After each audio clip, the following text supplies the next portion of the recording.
Good morning, beautiful people. Hello there. Hello there. How are you this morning? Good to see you out there. I hope I can see you and I hope you can see me. And yes, good morning. Good morning, the Wizard's Words and Craig and Obi-Wan and Crazy Bunny and Shin, our two wonderful mods. Good morning, Pink Diamond. How are you all? Adverts, here we go, says the Wizard's Words. Good morning, Shug. Good morning. Good morning, London Lady. Good morning, Angie Mac. Good morning, Tribe. Good morning, Julie. Good morning, everybody in the house. No, I can't either, JWWD12. And good morning to you, Karen and Sarah and Net, Mayo, Moore and Emma and Healing the Silence and Paul and Donna and Hey, Andy, wonderful Soho B. Wonderful to have you all in the house. Good morning to you, Merv and Susan Appleby. It has just gone 9 a.m.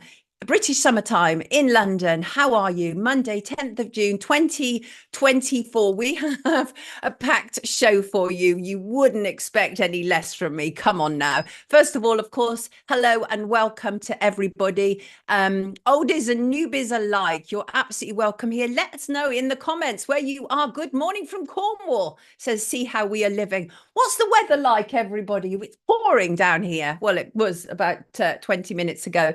And yes, so thank you very much for joining us. Now, you lot are not happy with the Dr. Michael Mosley story. Oh, no, you're not. I woke up to over a dozen emails asking me to talk about it and to share my thoughts. And hello to everyone who wrote to me, including regular contributor Mark Porritt and Dee, who Dee really kind of summed up the majority of the emails. And this is what Dee said. Hope you're well. Could you look into the Michael Mosley missing, then found dead in Greece case on your morning channel? Something seems off about this. They don't show his face in the last seen alive video clips, and there's conflicting information about where his body was found, etc. It stinks of false information, says Dee. Dee is not impressed, and yes, indeed, it does.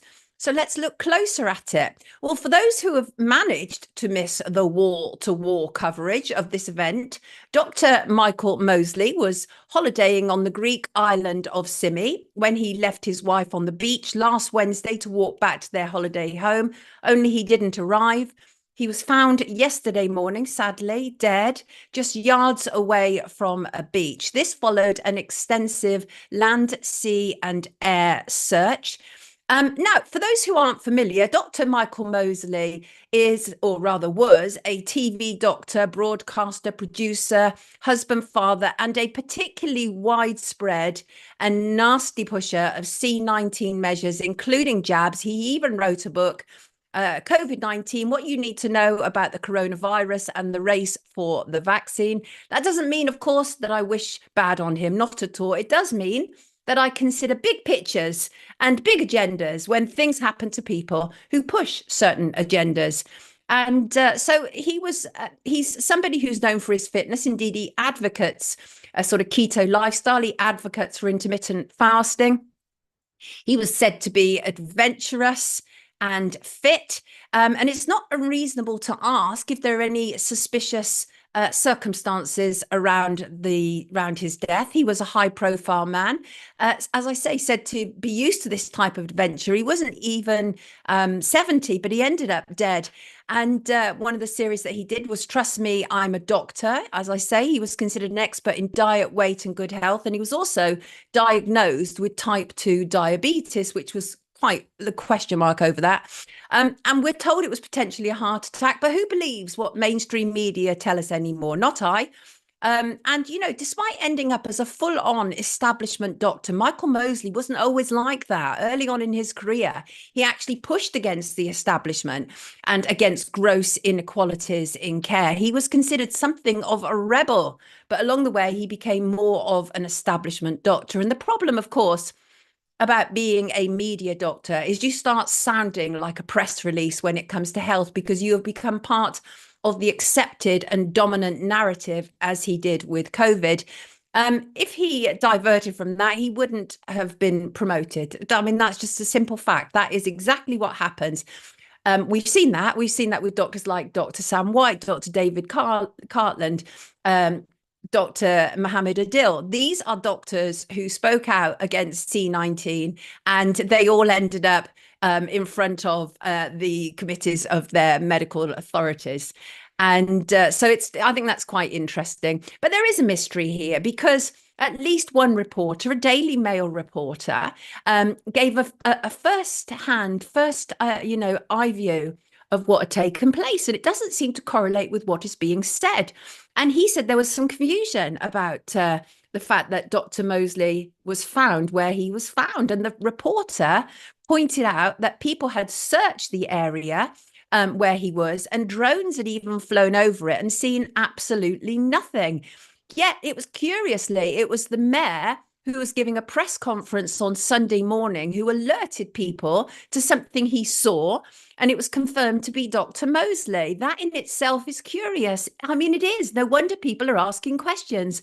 And I suspect much more will come out over the next few days. I think it's going to be interesting. No, Michael Mosley was not my kind of human. All of this said, he was still a human being. And I'm not going to dance on his grave. He leaves behind his wife, his children, and people who loved him, but with many question marks over his demise. And it is odd, Crazy Bunny. And King says he's given Lord Lucan he's given Lord Lucan his booster. Oh, you're naughty. Boosemnity says dead men tell no tales about their funders. Yes, interesting. I think we are going to find out so much more, aren't we? Because obviously what we've said, obviously what we've said, what we've seen is that, oh, wait, that just threw me off. Just a second there. I just see somebody called Etelrakschnib. Like June Slater says, if Farage had spoken out about COVID when it mattered, then he wouldn't have been elevated to the status he is at right now, and GB News wouldn't have given him his own show. June Slater, for anybody who knows, she's a sort of basically a Twitterer. Not my cup of tea at all. Certainly after she did blackface of Diane Abbott, and I confronted her about it. What did she do? She blocked me. That's right, she blocked me. But she's somebody who's just always hangs off the tailcoats of these people. Yeah, absolutely. Nigel Farage would not have been promoted if he had spoken out about any of the C-19 measures. And that's how it goes, yo. That's absolutely how it goes. I was at ITM for 8 years, and because I spoke out about the C-19 measures, I had to go, right? But you know what? I put people before my job, before ambition, unlike Nigel Farage. Right. The People's Vaccine Inquiry launches today. The UK COVID-19 inquiry, of course, was established and funded by the UK government. And it was so-called set up to examine the UK's response to C-19. But we all know for a fact that really what they're doing is what all government-appointed inquiries do, and that is they seal the official narrative. But the People's Vaccine Inquiry is going to be something different. It is believed to be absolutely in the public interest to facilitate access to expert opinion and relevant clinical observations. And they want to encourage experts to come forward because obviously what we absolutely know, yeah, Michael Jesus, inquiry in quotes. I hear you, Michael, loud and clear.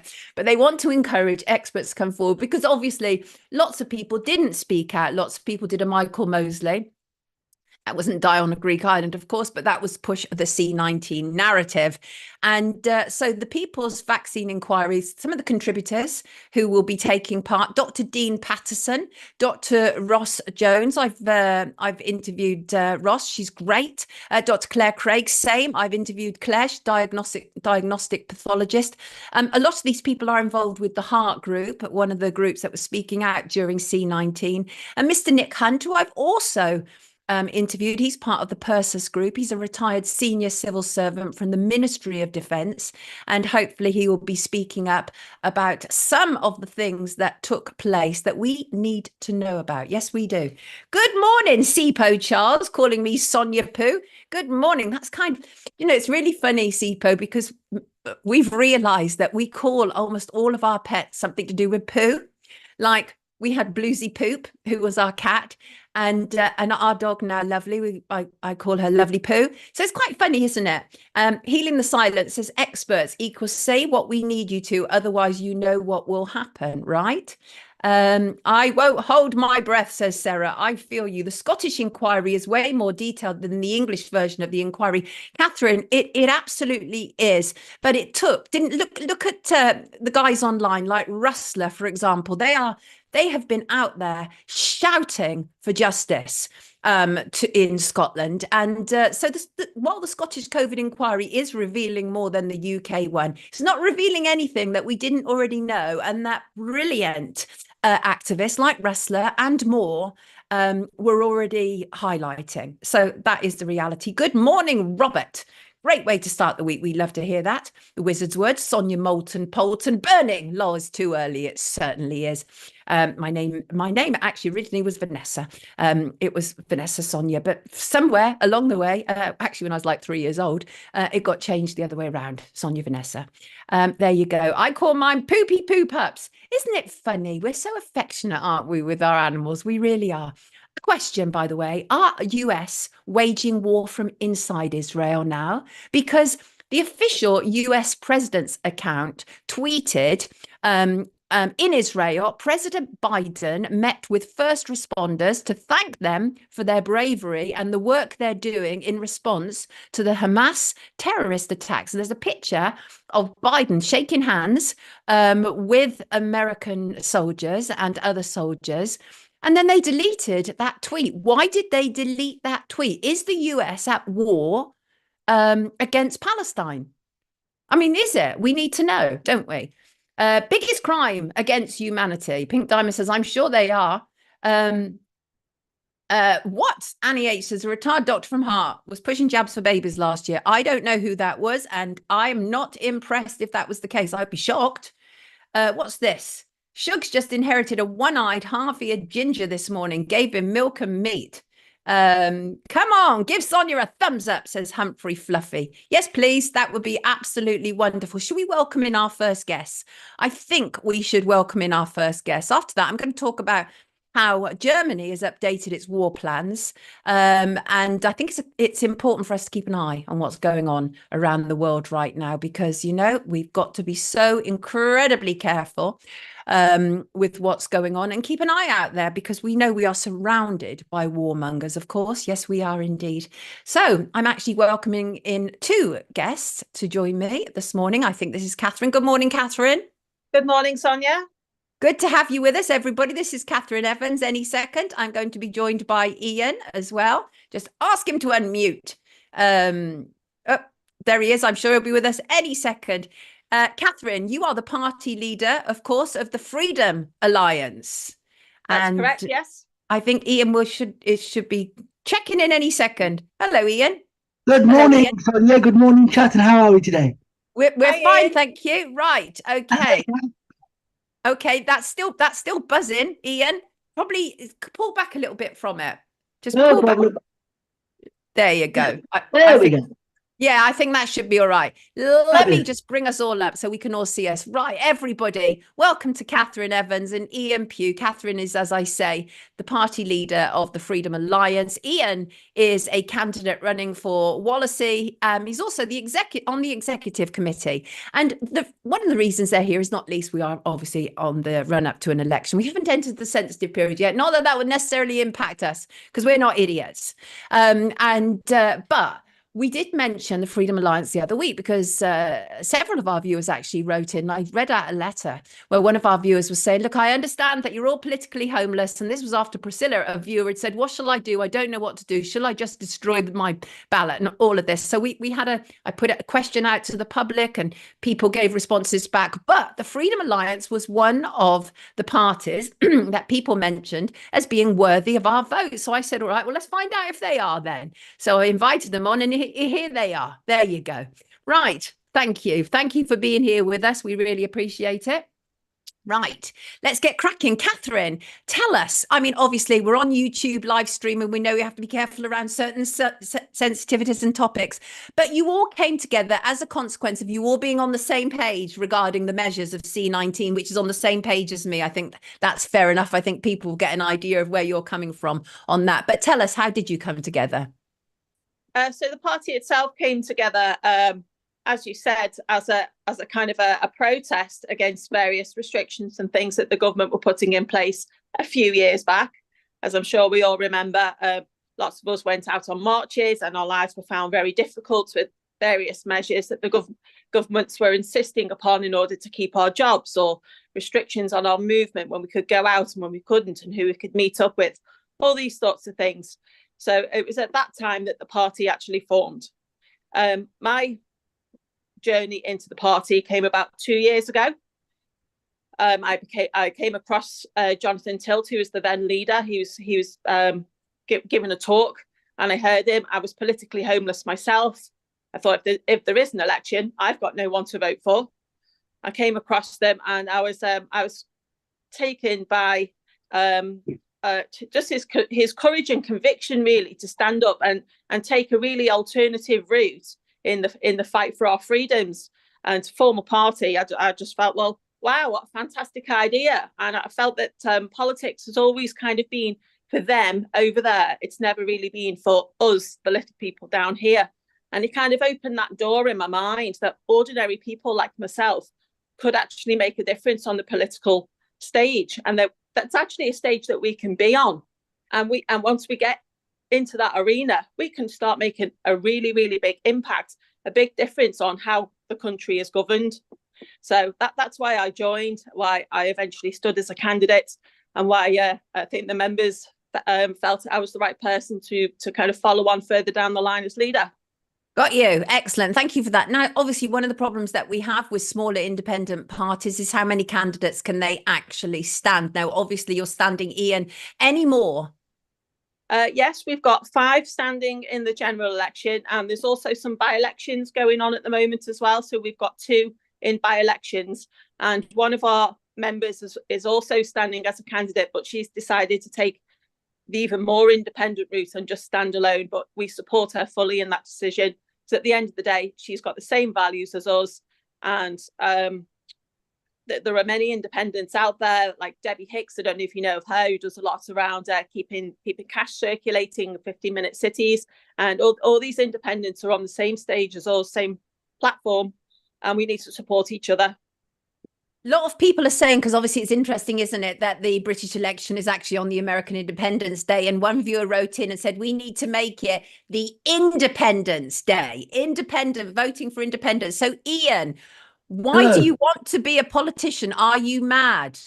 Blinking good question. And I'm asking myself that every day. But honestly, it sounds very simplistic. But the only answer I can give you is that we all at the Freedom Alliance, we fight for a genuine need to represent the people. We are all ordinary people. We're not sort of, we don't come from the elite. None of us do. We've all got regular jobs, regular lives. And we just come from this place of going, look, the only way to change the community and change lives is to do it ourselves. Yeah, so that was a little bit blurred there. I think I did get that. We are having a few little audio issues with you, but I think, did everybody hear what Ian just said? Because basically the idea is that they are ordinary people that don't think anybody's ordinary, certainly not if you're prepared to stand up and be counted like this. But and they're not, part of the elite or anything like that. So here's the thing though, Ian, because you're not part of the elite, doesn't that automatically put you at a disadvantage, because we know how the political system works? Exactly. Well, I can't disagree with that, Sonia. I cannot disagree with that.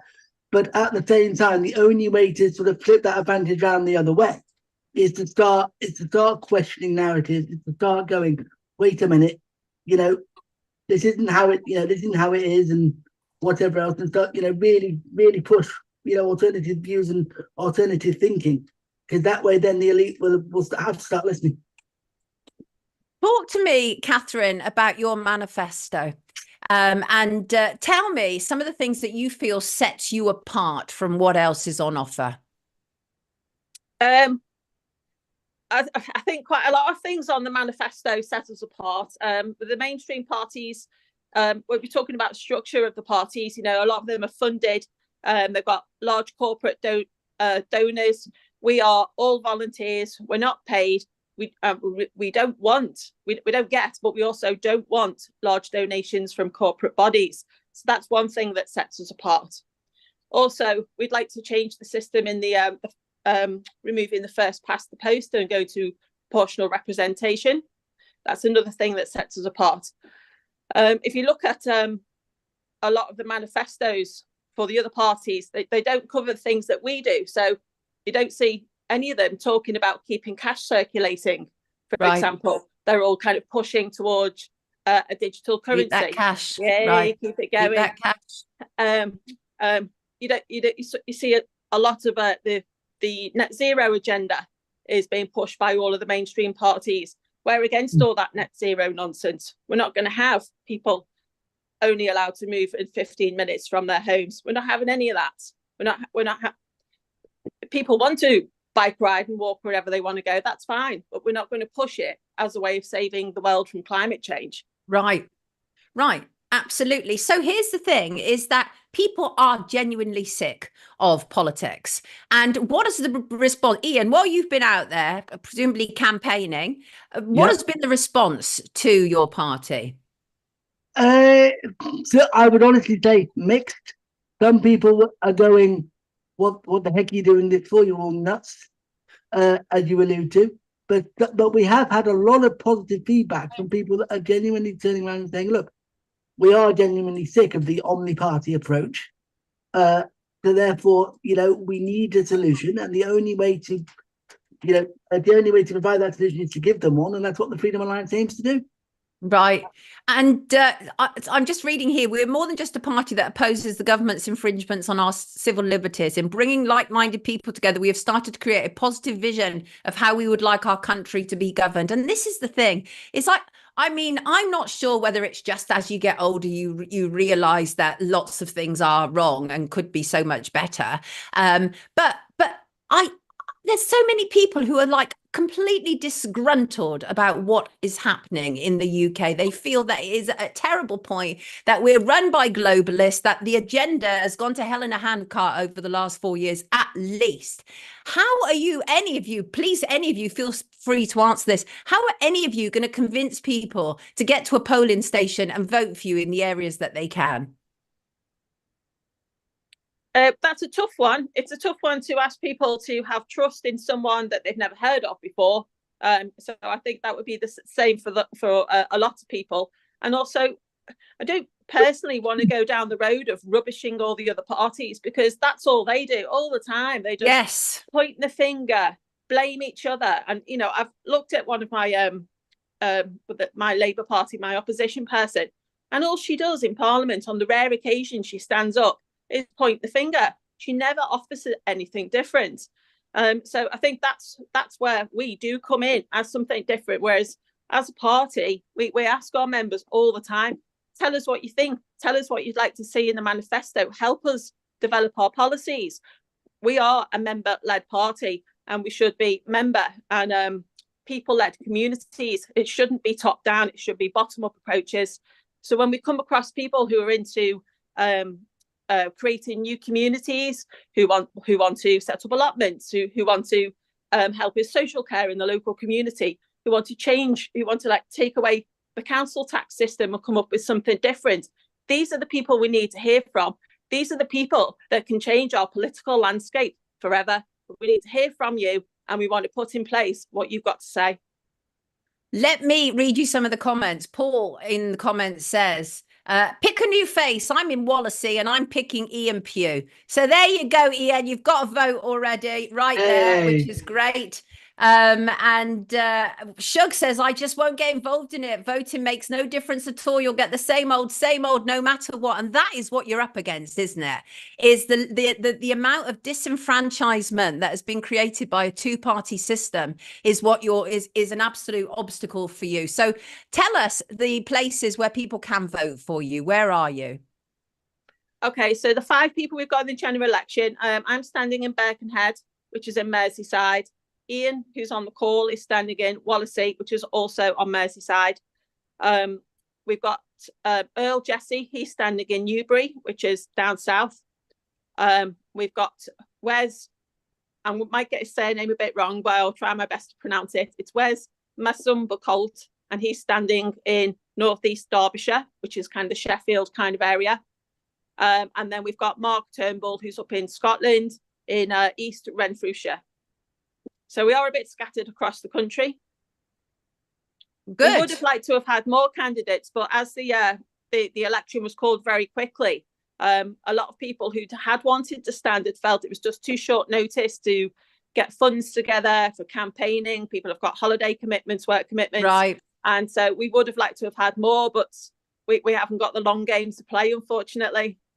Well, listen, best of luck. Absolutely. I know it's hard. Peter says, respect to Catherine and Ian. Best wishes to you both, and thank you for standing. I know it is extremely hard, but listen, well done. At least you're prepared to get out there, put your name out there, and put your head above the parapet. So that is very much appreciated. And our lovely viewers, see, we talked to them. We brought them on. Are you happy now? Right. Take good care of yourself, everybody. Oh, can I also just say, Sonia, it's not about getting elected. It's about changing people's minds, getting them to start thinking differently themselves, getting to change their behaviour. So even if I don't get elected, but encourage people to shop locally or start their own business or use cash a bit more, or or start. It's about changing our mindset, isn't it? Away from the status quo and being prepared to accept something different. That is the reality, isn't it? Ian, do you want to say a word before you leave us this morning? You look like you're gagging to say something.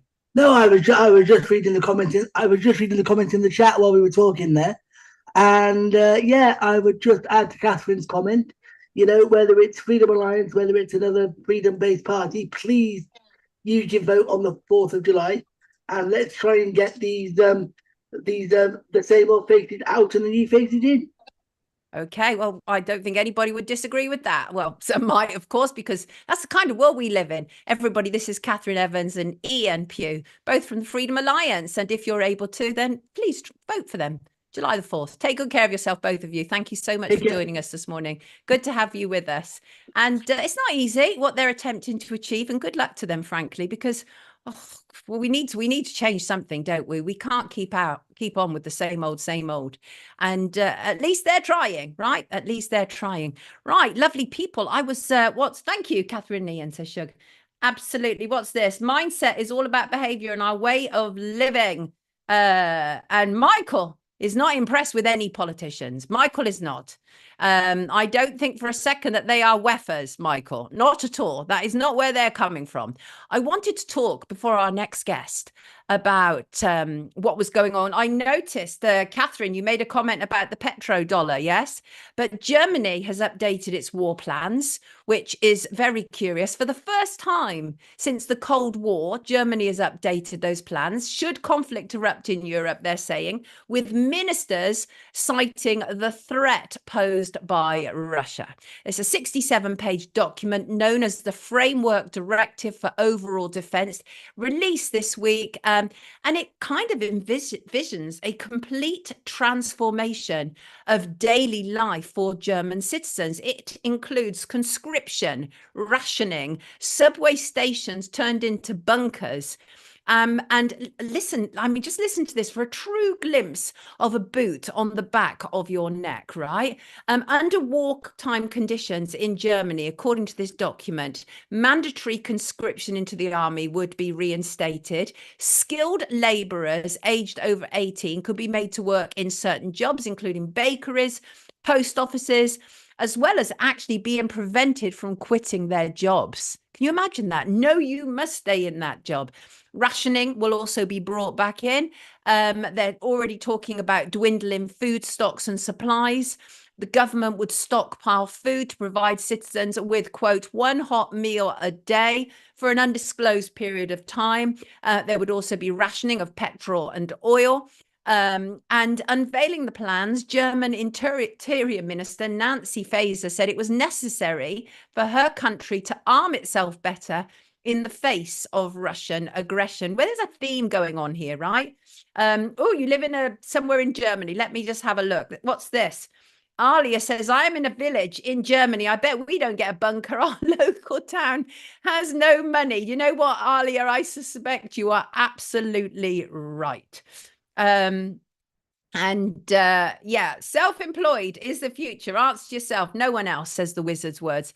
Yeah, it's just, I mean, self-employed comes with its own headaches as well, of course, because you don't have necessarily the continuity that you would have with a 9-to-5 job. But I have done both, and self-employed is absolutely 100% the way to go for me personally.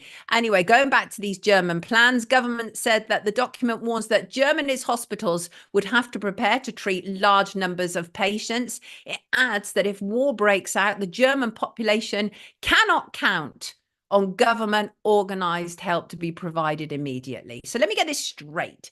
And that is, poor German citizens, war breaks out, but they cannot count on government to help them. So probably the very people who are instigating the war and being part of it are not going to help the people who are the victims of it. Yeah, that sounds about right. Love from South Africa. Good morning to you, KL.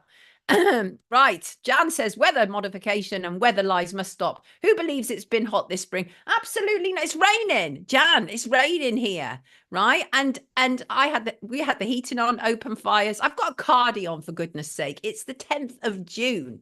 What is going on?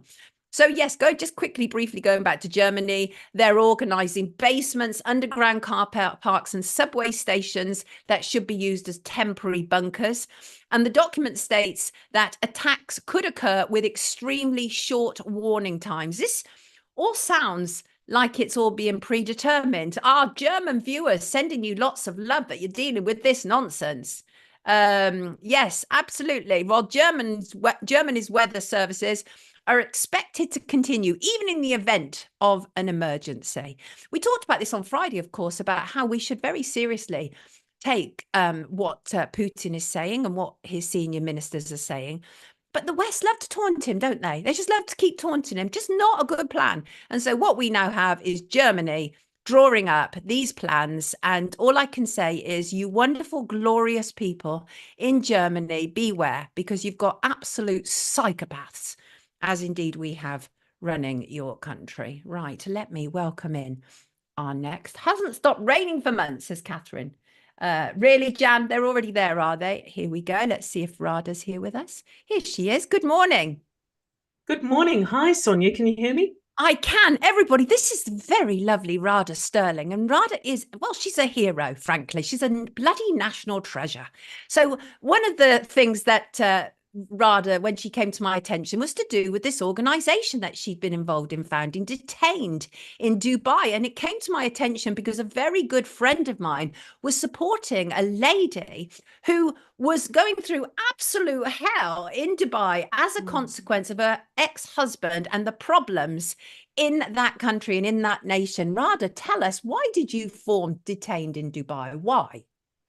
Do you know, Sonia, when you speak about that particular case, it brings back a lot of memories, because I'm now friends with Laila Sharavesh. Absolutely. And that's the first time we spoke. I founded this organization back in 2008. So we're 16 and a half years now. It was because a good friend of mine was unexpectedly detained in Dubai, and he called and said, you know, help in whatever way you can. So founding the website detainedindubai.org, essentially just to lobby for him. And he was working a lot with Endemol. They were a partner of mine, and I was supplying to them. And Endemol and the whole sort of worldwide media got on board in supporting him.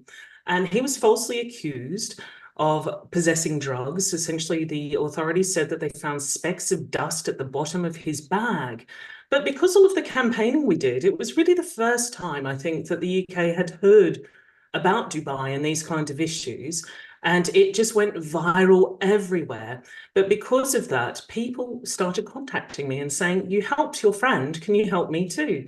And I realized that this was not an isolated incident, that it was an ongoing issue, and that I could probably help other people in the situation as well. And so fast forward 16 and a half years, we've helped in excess of 20,000 people during that time. when I was getting ready this morning, I was listening to testimonies that people have made about you and are on YouTube, and people are so grateful to you. And here's the conflict, of course, is Dubai is sold to us via influencers on Instagram as the ultimate destination of luxury and enjoyment, and in many respects it is. I mean, it's obviously clearly phenomenal over there, but why are there so many issues of detaining people who are innocent? Now, I think it's not even a case of if you follow the law, you're going to be okay. Right. Most people that we deal with have abided by the law. They go over there to start businesses or to work, and they want to have a good time within the, the reason of the law, and they do generally follow it. But the issue is there's a lot of arbitrary enforcement of the law. So if one person makes an allegation against you, there is no evidentiary requirement for any supporting evidence. So the prosecutors will take on a case simply because of one complainant, and they will prosecute that person all the way through to years worth of detention in the country. So I think that's probably the main issue, is not even the laws, that if you're aware of them, you're going to abide by them. I don't think anyone has an issue with jailing someone who's imported drugs unlawfully and that sort of thing. But the issue is someone like Lala Sharafash, she posted a comment on her private and personal Facebook account that wasn't even available to the public. Someone made a report about what she'd said, that her ex-husband's new wife was a horse or a horse face, or right. It was really something silly, wasn't it? Absolutely. And of course they wanted to prosecute her all the way through to a potential 3 years or more imprisonment. So I mean, that is completely unreasonable. But we see cases like that. We see a lot of local businesses and individuals who know how to manipulate the system there, making false allegations against people to get them arrested, to get them facing prosecution, to then extort them. So we see this with rental car companies, hotels, and anyone can be a victim in that instance. And the first person to make the report to the police is going to be the one who is believed by authorities. So that's another issue. I mean, we had recently a Scottish gentleman. He went over next door to complain about noise from a party at sort of 3 o'clock in the morning. So that the woman hosting the party went down to the police and said that he'd verbally abused her, which he had not. And of course, they arrested him. They wanted to prosecute him. And it was only because of the international media's focus on that case that he was indeed released in the end. It is phenomenal, isn't it? And the difference that international media can make. But you, again, this is your work, Radha, because of what you've done and because you've completely solidified this area. People know that they can turn to you. You're like an emergency service for these people who are struggling. Tell us some of the obstacles that you face, because I think you're in London, aren't you? Are you in the UK? You're in the UK. Yes. So there must be some obstacles being here and dealing with over there. But obviously now you're more well known. Your organization is well known, but still you've got obstacles. What are the sort of cross cooperation obstacles that you may have to deal with? Well, I think it's actually beneficial not to be in the country, because if I were in the country, I might be locked up because it's illegal to criticize the legal system or the government. So it's beneficial in that way. However, I think one of the biggest obstacles that we come across is the UK government's apprehension to step in on behalf of citizens who are facing these sort of egregious situations. How many times have we called on the Foreign Office to increase travel warnings to show, okay, be careful when you rent a car from the following agencies, because they've been known to make reports against British citizens to extort them. There's so many warnings that the British office, the Foreign Commonwealth Office, has refused to give to citizens.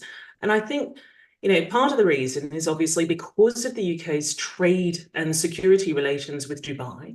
They don't want to upset them, and they rather turn a blind eye to the egregious behaviour towards citizens than actually raise it as an issue or to issue warnings to citizens. I mean, we've had a recent case of Albert Douglas, a grandfather who was beaten and tortured. His bones were broken in Dubai by the police. And he's still in prison now. So it's unbelievable to me that the Foreign and Commonwealth Office has not stood up enough to say, okay, once you abuse and torture someone, you better let them go. You better let them come back home, because there's no amount of I apologize or I investigate that justifies keeping that person in prison any longer under these circumstances. So again and again, they're just writing to their constituents and saying, yes, we're helping, we're raising it diplomatically, but they're not doing anything. And it's getting worse and worse. They used to be a lot more active than they are now. This is so difficult, because how can you advise anybody? Because you're talking about a system where one doesn't know whether they are going to be suddenly, approached by the police and accused of something. So that puts you in a difficult situation, because with all of your understanding and all of the knowledge that you gained, what sort of advice could you give to anybody going into the country? Difficult, isn't it? I mean, we've had Baroness Whitaker stand up and say Dubai is simply not safe in its current form for visitors and investors. And I think that's the message that needs to be driven home to citizens, is that, yes, it might be attractive. It might look like a Las Vegas or a Bangkok, but it most certainly is not. And you can do your best to abide by the law, but that is not going to immunize you or protect you against those who are seeking to abuse that law and use it against you.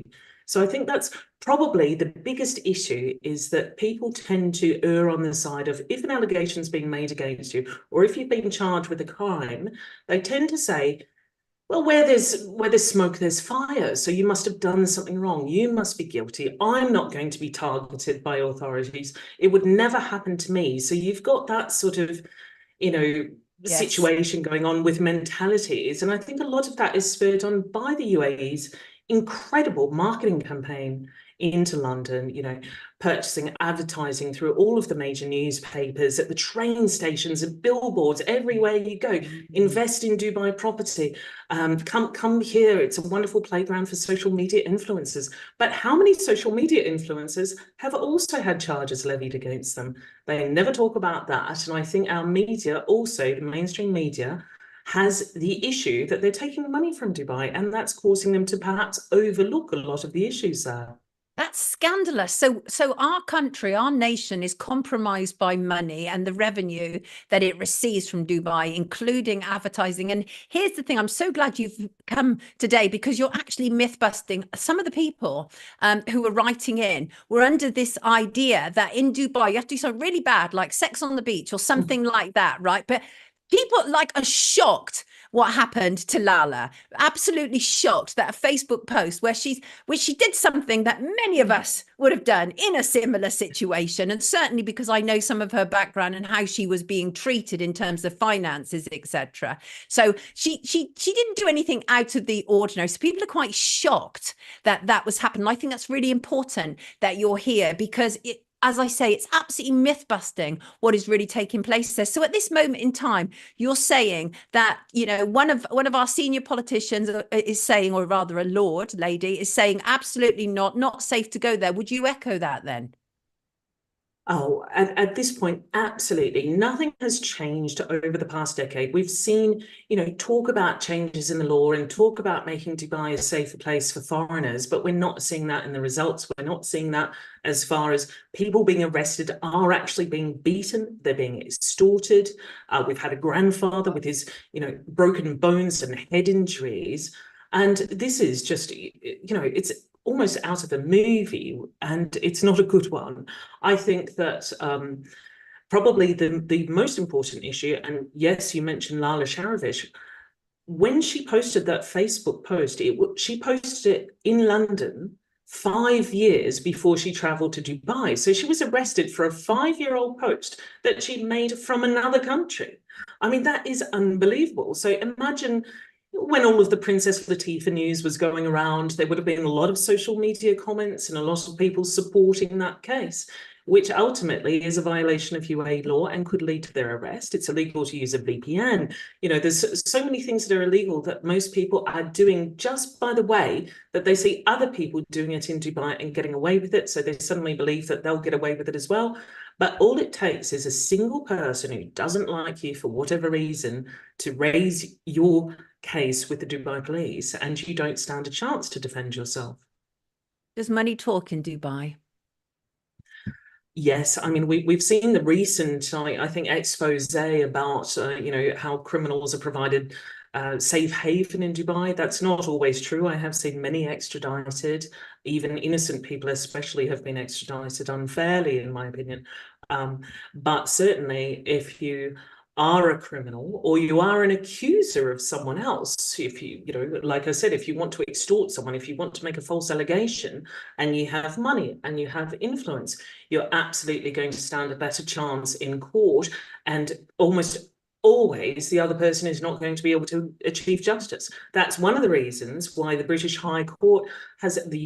High Court has declined extradition after extradition to the UAE based on unfair trials, human rights violations, and the risk of torture. Dear me. So there you have it, people. No matter what they say on Instagram, please take this lady's word over those paid for posts. Everybody, this is the quite phenomenal Rada Sterling. She formed Detained in Dubai, but you're so much more. You're a human rights advocate. You're an advisor to government. You're prepared to put yourself out there and walk the talk, Rada, which is so much appreciated, because some people that will get in touch with you, they will literally have no one else to turn to. So as I say, what you're doing is absolutely a public service. Yes, it is. Absolutely. Money speaks many languages, says Rhubarb, and so say all of us. Rada, take good care of yourself. Thank you for joining us this morning. Wishing you a lovely week. Wonderful work. Thank you, Sonia. Thank you. Wonderful work on behalf of the people. I know that if ever I found myself in trouble in Dubai, Rada Sterling is the first person I'd turn to. Take care, Rada. Don't go, Sonia. Don't go. I'm not going. I'm not going. Take care. Bye. Bye. Take care. Bye. Isn't she brilliant? She's absolutely brilliant. And like, she puts herself out there, and that can't be easy. Why go to Dubai, says Mike. Can't believe I missed this interesting woman. We'll have to listen back, says Fox. Got you. Sam says women helping as usual. Oh, thank you, Rada. You have a very clear signal there. Great sound quality, says Merv. Absolutely. Right.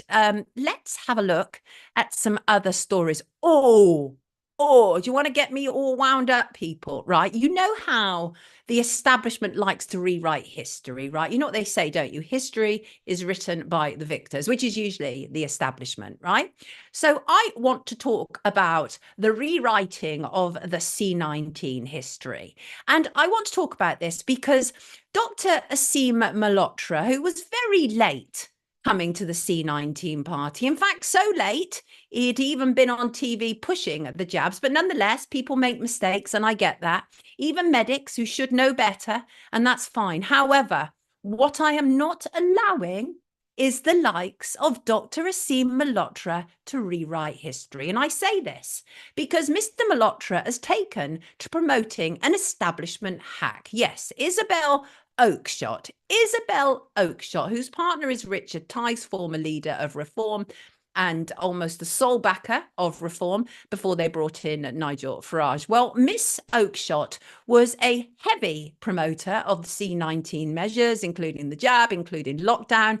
She has ridiculed the issues regarding midazolam and elderly people. But Mr. Malhotra, in his infinite wisdom, tweeted this week, big expose on COVID vaccine coming soon from one of the UK's most prolific and fearless journalists. No, he wasn't talking about me or Jackie Devoy or any of the journalists who actually put their head above the parapet during C19, but what's her name? I've forgotten her name now, but Isabel bloody Oakeshott. That's who he was talking about. Are you having a laugh? But here's the thing. As Jules, good morning, the Jules, pointed out, so fearless that she got 3 jabs just so she wouldn't be called her T name. Isabella Oakeshott actually said that in interview. And as I say, we all know that history is written by the establishment. And I can see the way that this particular history is going to be written, but not on my watch. Oh, no, it's not.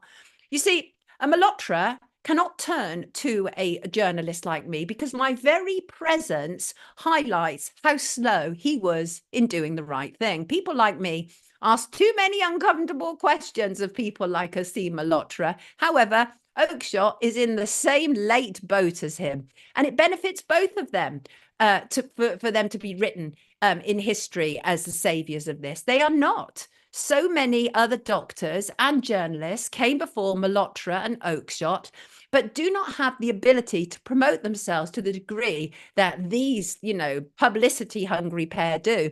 And the fact is, Malotra cozies up to all manner of people who, you know, were particularly draconian and totalitarian to do with the jabs, including Jeremy Vine. And my sort of parting shot with that is a doctor who failed basic due diligence at the start of C19 is not going to see a problem with a corporate journalist doing the same. Such people provide cover for each other, and that is the reality. Christine is not impressed, not at all. Yes, the Nurse Campbell method, says Shug. Yes, we all know that one, don't we? Melvin says, Billux, he knew the score. And joke shot, Isabel Oakshot, MSM, legacy scribbler. Yeah, the way he was going on fearless. Oh, shut up. Not at all. Prolific, if you mean prolific, like churning out any old nonsense, you know, just because you're paid for it, then yeah, fine. And also, I'm looking for an apology. Yeah, I'm looking for an apology because this ex-cop who has entered the truther movement and has been running around defaming people like me, he actually made a video last week where he linked me to government fraud and child trafficking. And he did that because I'd seen through his nonsense theory and I refused to interview him. And he's had thousands of views on that. And that put my life in jeopardy. And this weekend, Mark Atwood enabled a brilliant three-way interview with an ex-cop, Stu, and this insane, dangerous ex-cop. And Stu tore him from limb to limb, showed exactly the absolute nonsense theory that he has been putting out. I want an apology. I want an apology.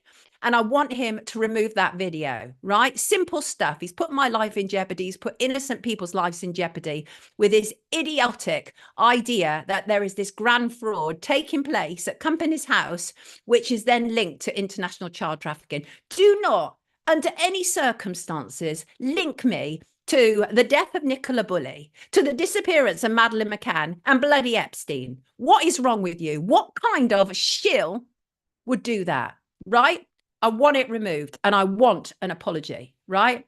And that is the reality. And so do all the other innocent people who have been implicated by this egotist. And that's being kind. That is being kind, right? Moving on. I see Friday was Melinda Gates' last day at the Bill and Melinda Gates Foundation. Oh, incidentally, I think we actually have a link to that video. Do we?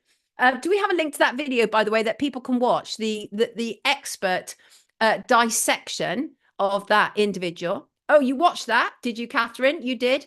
Yes, he has been on the run for quite some time, Shug, telling people it's because he's scared to go back home. But there are actually other reasons for it. The man is not who he claims to be. But if we aren't able to put up the link in the comments, go check it out on Mark Atwood's channel on Substack. It's absolutely brilliant. It's quite long, hour and a half, but I'm actually, my case, the attack on me, there it is. Thank you, Crazy Bunny. Diary of a Conspiracy Theorist. My actual, the accusations against me are actually tackled around the 49-minute mark. So check that out. And I want to thank you so very much, Stu, the ex-cop, for actually understanding how corporate and company law works, as opposed to this ex-cop who is really just keen on being famous, but he's going to be famous probably for all the wrong reasons, right? Yeah, of course, Shug. They captured him in 5 minutes. They wanted to, was my point, to be clear. Yeah. The thing is that he's not on run. He's not on the run from police or anybody who wants him. You might want to check out a recent court determination against him, but much, much more to come. Yes, the false allegations against me are dealt with at 49 minutes. Yes, Shin, I do. I expect Mr. Waterman, for that is his name, Gary Waterman. I expect him to remove his video and apologize for inciting violence to me and against other people, as innocent people as well. Simple stuff. Right. As I say, I see Friday was the last day for Melinda Gates at the Bill and Melinda Gates Foundation. She's been there more than 2 decades as the co-chair. She ran it, of course, with her ex-husband. She sent a letter to staff, which was posted on X, as you do. She said, I'm holding a complicated mix of emotions today. I'm sad to be saying goodbye.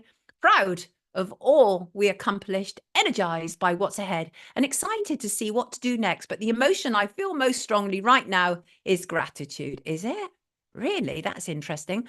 So she helped lead the foundation since 2000, with the organization making, according to them, nearly 78 billion worth of grants grant payments in the nearly 25 years. Of course, what people don't tell us is they're always so busy, aren't they? These people telling us how much money they give to good causes. Obviously, George Soros being another one. What they always fail to tell us is how much money they're also making from the investments as a consequence of some of the ideas that exist within the foundation, right? And we'll be moving on to that shortly. Anyway, Melinda Gates, she credited her work and that being carried out by the minions in the foundation. She said, the impact you and our partners are having in the world could not be more important. Yeah, sure could, but I suspect we're looking at this glass in a slightly different way. She listed off the accomplishments, including, according to her, kids having healthier lives. Go tell that to the kids in Africa who were given mass programs, right? More women with personal bank accounts and more farmers coaxing life-changing surpluses out of small family plots. But Melinda, what are you talking about? Your hubby has invested in like extraordinary amounts of meat-free alternatives. That's the reality. As part of her separation agreement with Bill, French Gates, as she now calls herself, said she will receive an additional 12.5 billion for her charitable work. That just about sums up corporate charity, doesn't it? Doesn't that just about say it all? She claimed that her departure was sort of stemmed from her reaction to the US Supreme Court's 2022 Dobbs decision that lets individual states decide on abortion rights. That's what she claims. But of course, what we've actually seen is the separation and divorce from her husband, ex-husband now rather, Bill Gates. And she said, although a chapter ends for me today, this isn't goodbye. I'll still be working on the things we all care about and still doing my part to fight for a healthier, more prosperous, more equal future for everyone. And when she says that, she means in the Gates way, of course. So, for example, her ex-hubby, as I said, and whose vision she shared for decades. Since 2015, he's invested 2 billion in so-called innovative climate technologies, attempting to transform everything from how we make cement and clothing to how we power our lives. That sounds worrying, doesn't it? And let us not forget that Bill Gates has extensively also invested in the vegan fast food market, including with the Impossible Burger. What is the long-term impact on health of these foods, which really owe more to a laboratory than actually farming? Gates is actually the biggest farmland owner in the US, and yet he's a major investor in fake meat. Do people not find that curious?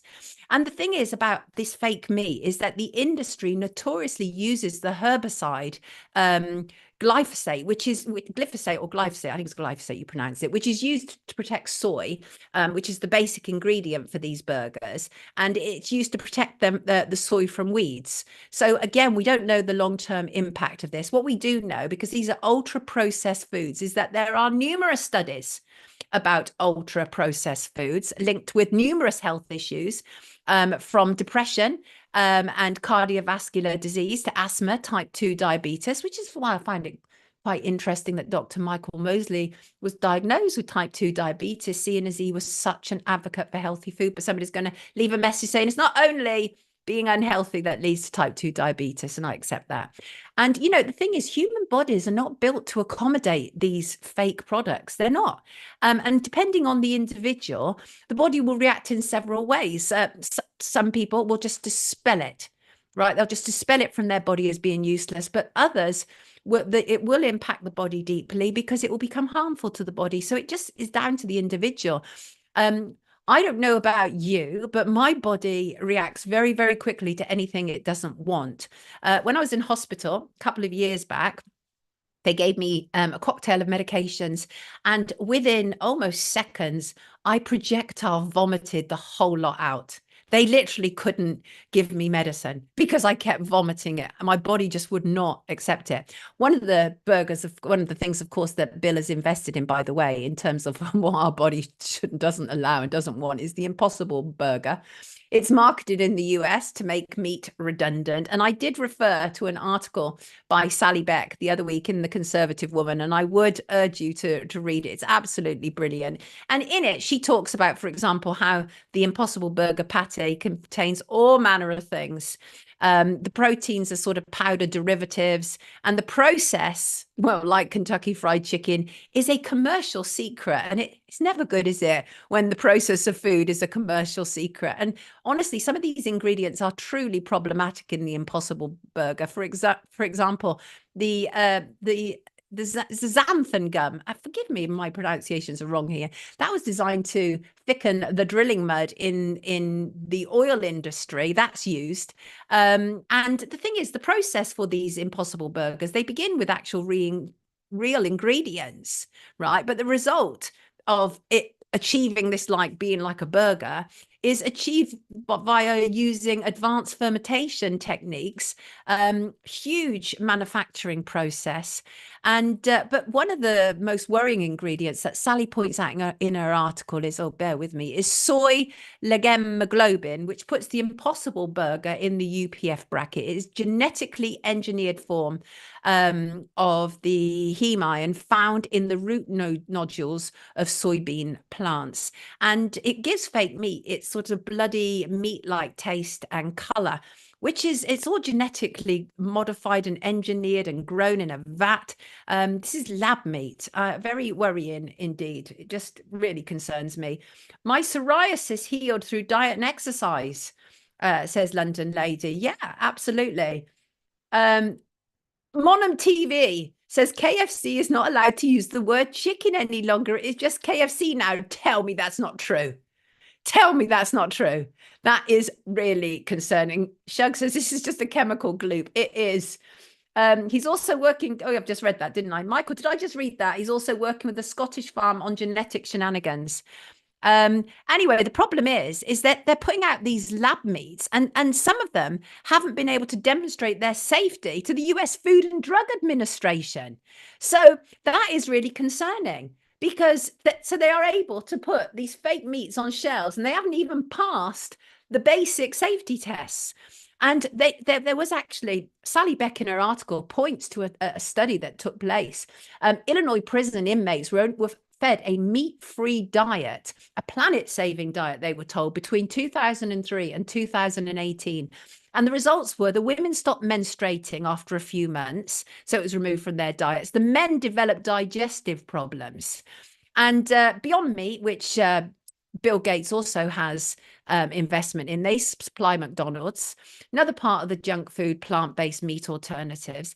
And the fact is, these foods aren't really saving the planet. That's a nonsense as well, because it would appear that they're actually doing more harm than good. These sustainable foods, these fake foods, the industries are really not very clear about the emissions created as a consequence of their food, but they can tell you what a cow fart does, though. But market seems to be kind of turning against them, really, and people are deeply concerned with the multiple amounts of ingredients. I think once you get to the point when you're looking at 10, 15 ingredients for a burger, you need to be a bit worried, right? You need to be a bit worried.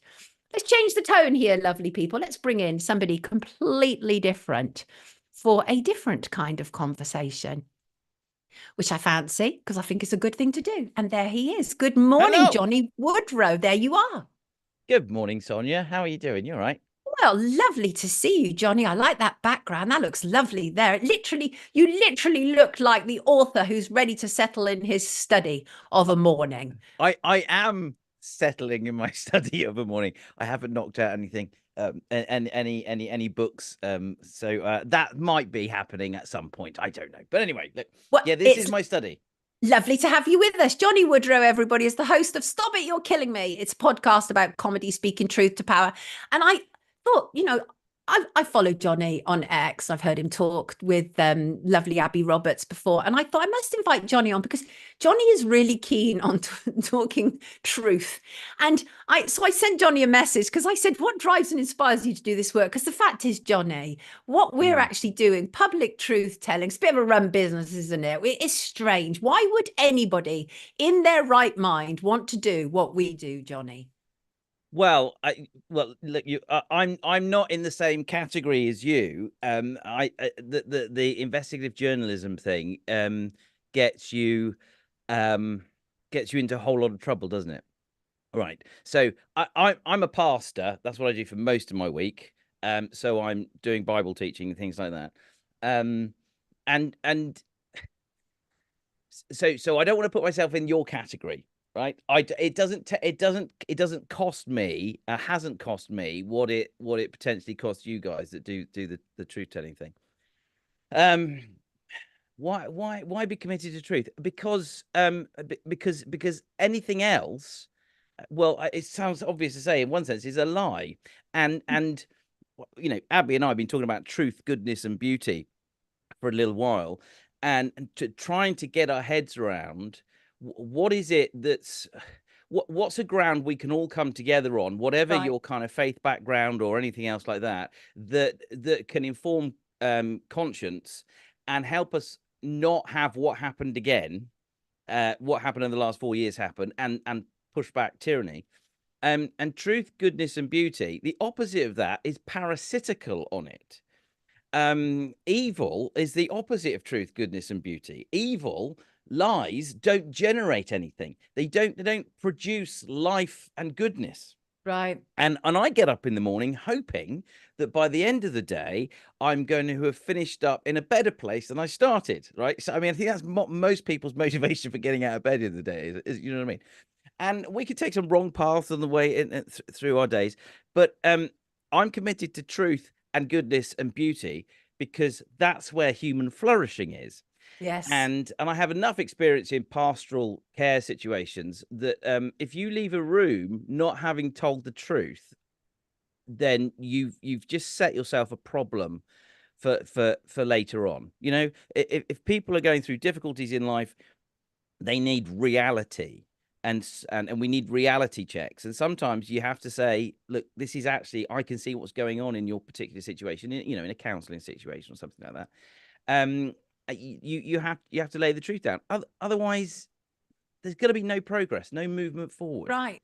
Right. And the thing is I think there is a great deal of hope, isn't there, in the truth, because it sort of enables, I mean, it's far more sort of creative, whereas lies, they sort of just end there, don't they? We know that. And you're absolutely right. You end up carrying that feeling. I personally, like, I can't help but say the truth. I think I'm probably on some sort of spectrum or some sort of scale, Johnny, because as soon as I've realized something is the truth, I have to say it. Do you feel compelled to say things?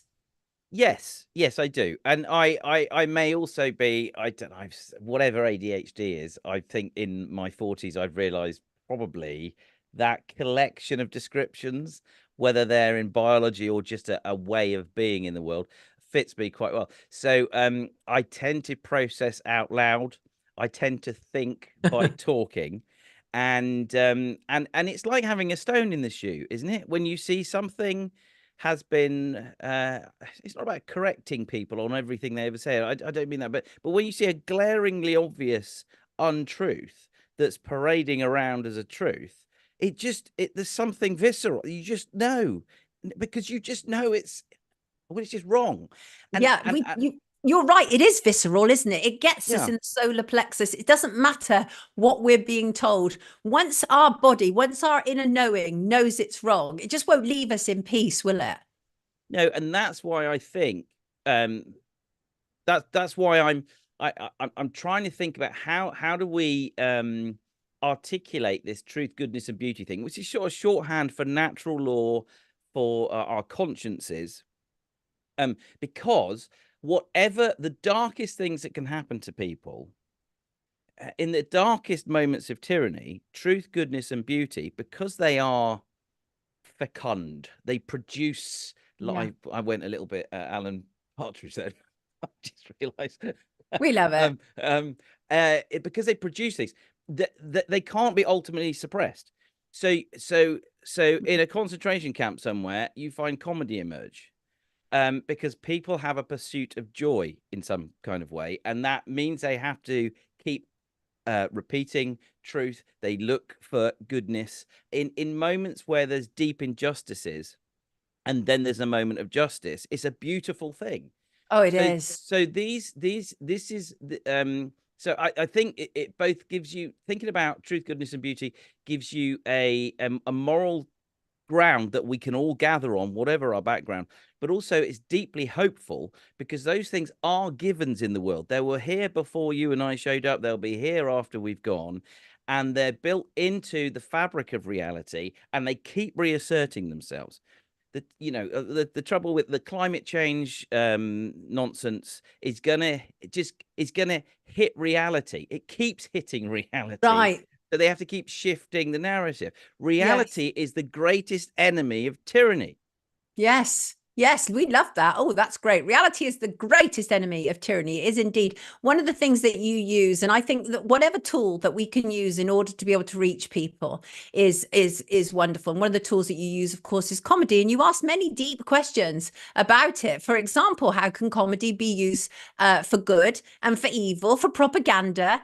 And I think these are really important questions, not least because comedy ain't what it used to be, Johnny. I grew up in an era where comedians were known to speak out, to comment on social issues, things that were going wrong in our world. And now what we have are a load of corporate comedians who failed on C19 as one perfect example, don't tell the truth and tend to prop up propaganda. And I mean, it's a dismal state of affairs, isn't it, in comedy in some respects? Oh, I think so. I think one of the reasons I wanted to set up that podcast is because I learn things by going and talking to people who are experts in it. So I'm no expert in comedy any more than I'm a consumer of comedy because I'm committed very to self-deprecating chap, aren't you? God right, love you. Right. What was it? I just so I'm not. I've never written any comedy. I've done some best man speeches and things like that.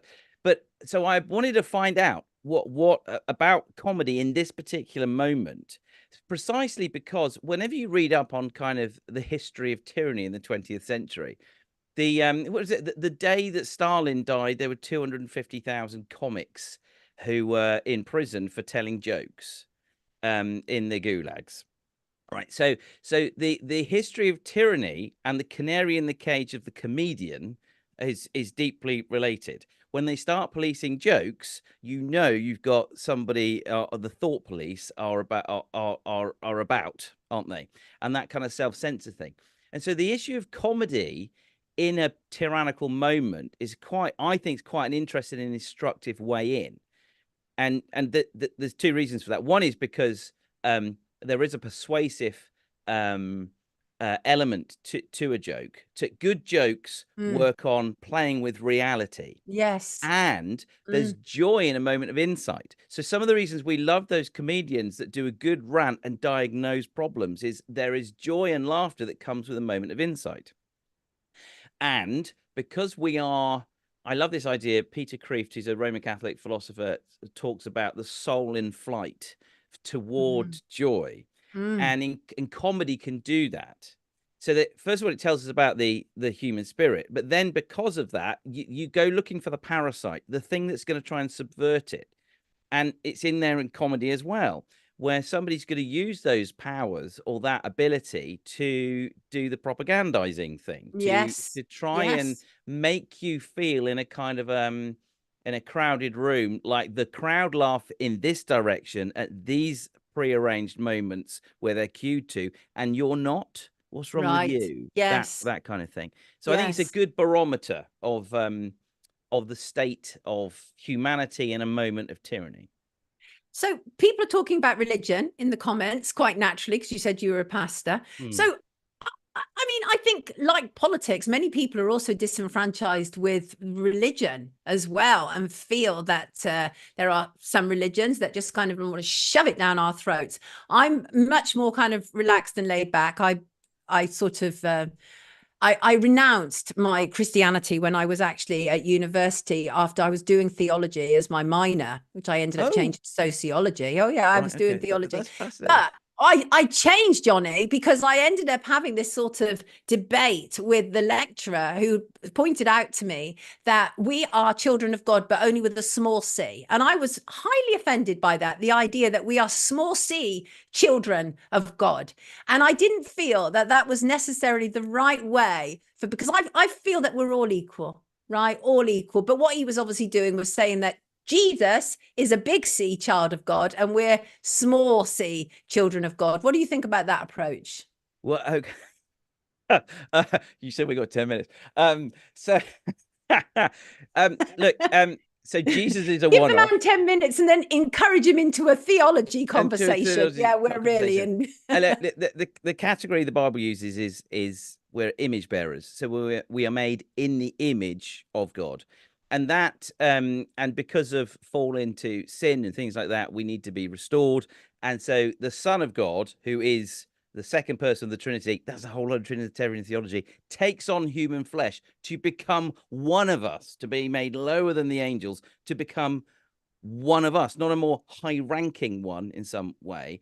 And in him, he takes our humanity, takes punishment for sin, is raised, and is ascended. And so, in fact, the one book I have written is a little tiny book years ago on the ascension. When Jesus goes up at the end of Luke's gospel, Luke talks about how Jesus ascends, goes up into the clouds. The book of Acts, Luke volume 2, begins with him going up into the clouds. That is a human being exalted to the right hand of God for his people. So actually there's not a kind of a ranking system. The Bible is about the exaltation of God and humanity to be glorified in the image of God. I've not seen on my travels through, so I've got key text of Islam, I've got various texts of the cults, various different religion, and I've got shelves filled with atheist stuff. I've not found a higher view of where humanity is of humanity other than in a biblical reading. I mean, so this is really interesting. I'm kind of taking you off in a slightly different direction here, but how much of that, what you've just said, really forms the sort of backbone of you being able to get out in public and tell your truths? Do you rely on your sort of I'm not going to describe religion as a crutch to you, but what is it to you? How does my faith inform truth telling? Well, I think that humans are image bearers and that there's something better for them, right? And that God's about that. And again, it's in a common kind of approach. It gives me reasons to be concerned with what we're shorthand calling truth, goodness, and beauty. Those big themes. Right. So I think if you were to do a deep dive on truth, goodness, and beauty, ultimately they're personal characteristics, and it takes you back to a divine source. Right. And so to be committed to those things and to understand humanity as the reason we have consciences and the reason we wrestle with them is because we're image bearers, whether we believe in God or not. Those things I think are givens in the world. So my faith tells me there's a good reason to believe there are given things in the world, and that benefit humanity when we promote them. And I suppose there's a bit of a distinction. So you'll hear me preaching and teaching the Bible. The Bible is about how to be saved, how to turn to Christ and for the forgiveness of sins. But the Bible's not, I believe, a book on statecraft and how to go about running a country. So I'm not a Christian nationalist, as it were. Right. Got you.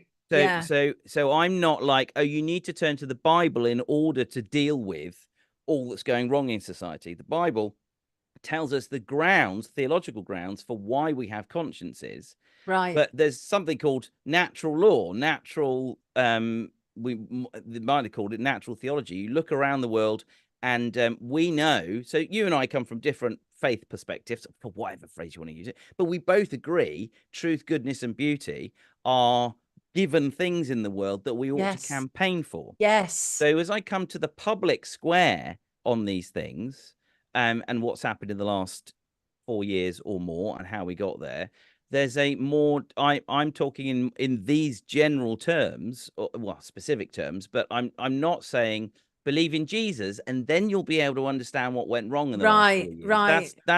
That'll inform that, but it's the Bible's about a different thing. Right. Yeah. There's a more complex. There's a huge lot of stuff under there. So I've just. Yeah. No. It's a fair point. I just kind of wanted to understand what was kind of motivating you on. And the thing is, even though I say I renounce my Christianity, I am in no doubt whatsoever that there is something much bigger than me out there. I mean, as you say, conscience is just one of the things that informs us, obviously. But I definitely feel that my life has a bigger purpose, even to a degree, Johnny, that when things go wrong and when I accumulate certain enemies or whatever, I'm like, I understand how that fits into the patchwork of my life. Which is wonderful, because I think that might be maturity to a certain degree. But it's wonderful when you reach that stage, isn't it? When you can start to see even the things that get you in trouble, the telling the truth and upsetting people. I'm sure you upset all manner of people, because even though you started off with the caveat of it's not the same as being an investigative journalist, you're still out there publicly telling the truth. And the problem about telling the truth is going to upset somebody, Johnny. So I'm wondering whether, you know, the fact that you are also able to see kind of like a bigger purpose to your life, that helps.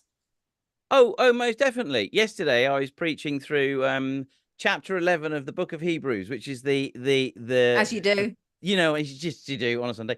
The Hall of Faith, it's called, where you get the greats of the Old Testament, and they all had the view that they were passing through to the city of God, and on their way through, they needed to do what they needed to do. So the idea that there is a going somewhere, that everything is building towards something, and so your life fits in a bigger narrative, however we understand that narrative. Yes. I think what I've got to do while I'm here is I have a calling to teach the Bible, and I need to be a Christian in the public square, because you're a public figure when you're a pastor. You represent a body of people, and so I need to be able to communicate with the world. And that means both teaching the Bible, but also doing that thing as a citizen of calling government and powers to account to moral law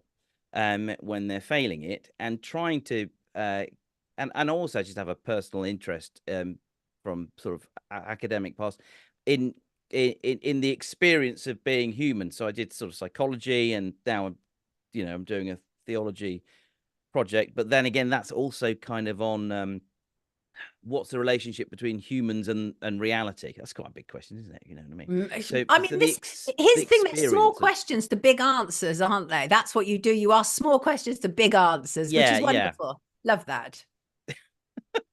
Love it. Why not? Why not? Well, because what you're trying to do is you're trying to make sense of life, like we all are, but you're doing it in a much more sort of conscious, deliberate way. That's great. Surely that's kind of all we can ask of humanity, is it not? Well, I think if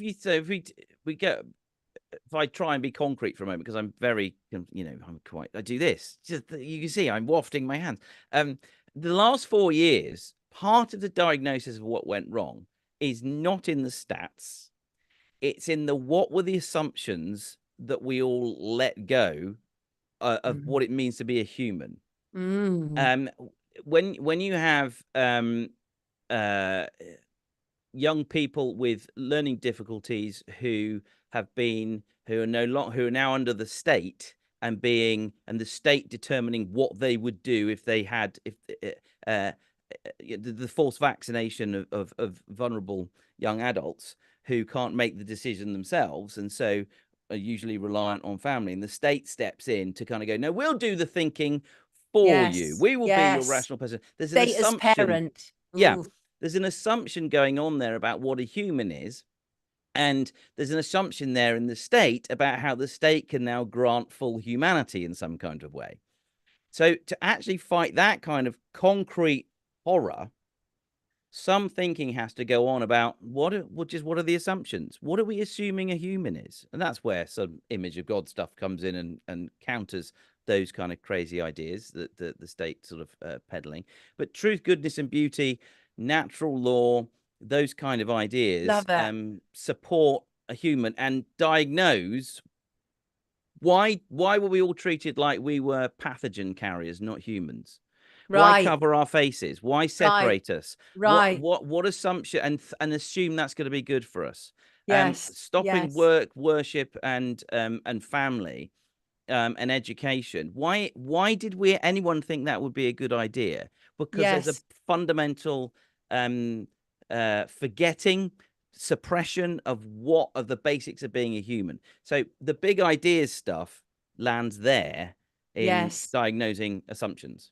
Yes, Johnny, this was never going to be a 10-minute conversation, even though I said it was going to be. But I greatly appreciate that. Everybody, this is Johnny Woodrow, and he is, of course, as I say, the host of Stop It, You're Killing Me. He is a pastor, as he's told us, and of course, explained to us exactly why that informs. What is it you say? Truth, what? Goodness and beauty. Love that. Truth, goodness, and beauty. That is just kind of like, let's do it. Let's do it, because I am absolutely a firm believer in all of those things overcome darkness and evil and wickedness, because I've seen it in my own life. Hallelujah to that. Testify. Right, John. Johnny, thank you so much for joining us this morning. Been absolutely lovely to see you. Loads of comments. You've got everybody contemplating life, which is wonderful. We want that on a Monday morning. Yes, we do, everybody. Johnny Woodrow. Take good care of yourself, Johnny. God bless you. Have a lovely week. Bye-bye. You too. Thanks for having me. Lovely to see you. What a wonderful conversation.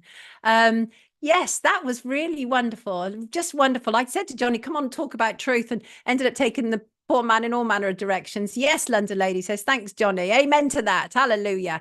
Not readers. First of all, hello, Faye. Faye wants us to cover the benefits of dandelions in the future, and I will. I used to have dandelion tea, Faye, just to tell you that. Faye wrote, said, I very much enjoyed the broadcasts on Monday and Friday. Faye is in the USA, and we really appreciate you joining us, Faye. It's very unusual to hear an honest voice. She says, I really appreciate it. You're very, very welcome. I will be doing some work into dandelions, Faye, just for you. Absolutely just for you. She said, my mum cooked dandelion greens. Sometimes we ate them, but it was something poor people ate. Most were ashamed to admit it, but we were very healthy. Anyway, I was reading about the lowly dandelion's food value. It's packed with vitamins and nutrients, lowers cholesterol, men's all manner of things, actually, lowers blood pressure. And these things are acknowledged. And I read it's crucial for honeybees to have access to dandelions. All of these things, dandelion and burdock count, says the wizard's words. I think so. Fabby idea. Dandelions are amazing, says Synchronized Soul. And yes, please hit the like button. We appreciate that. I'm just looking at the figures here. I am absolutely aware that you read a different figure than I do. The views here are 2,574. I don't know what you've got out there. You feed them to the bunny, do you? Spinach can bug off. Bog off, says 80% Scottish. Nettles is what you want for nutrients. Absolutely it is. The Wombles ate dandelions, says Rupert Twine.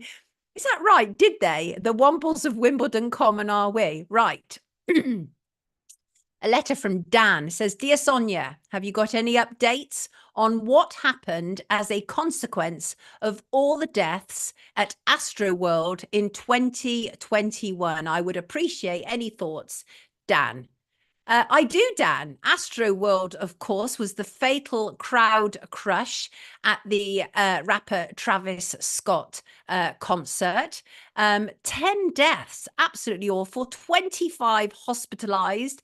300 plus with injuries. And this happened on November the 5th, Bonfire Night 2021. And it is an annual music event that was hosted, as I say, by American rapper Travis Scott at the NRG Park in Houston, Texas. And this is, I don't know if anybody's seen the footage, absolutely horrible. There is probably loads that I could discuss with my mate, Mark Devlin, about the imagery. In fact, I have discussed the imagery of the Astroworld Festival with Mark. And there was a great deal of interesting imagery that people would spot. And love you, Johnny, says Schnib.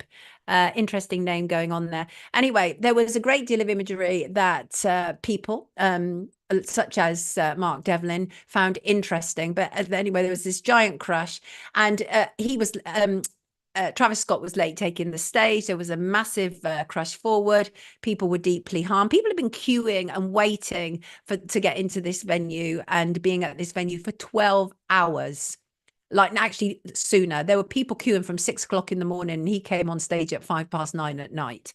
So by that point, it was an absolute state, an absolute mess. On June the 29th, 2023, a Texas grand jury declined to indict him or anyone associated with the concert. But having said that, he could now be held responsible in a civil lawsuit for the deaths of over 10 people. And at the 2021 rendition of the concert, a judge obviously denied his request to be dismissed from the case because Travis Scott claimed he had no role in security decisions made for the show. Scott has repeatedly denied knowing anything about the tragedy unfolding in the crowd until after the show was over.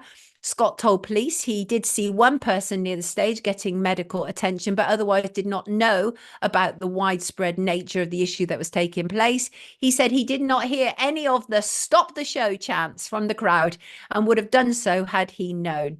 And all of that is obviously very alarming. I should point out that Travis Scott has previously been arrested and fined for inciting a crowd. He was arrested for inciting a crowd at Lollapalooza in 2015 after encouraging fans to jump barriers, because it's the whole thing about Travis Scott, who incidentally is the father of the youngest Kardashian clan member, Kylie Jenner. Is the father of her 2 children, which probably says rather a lot.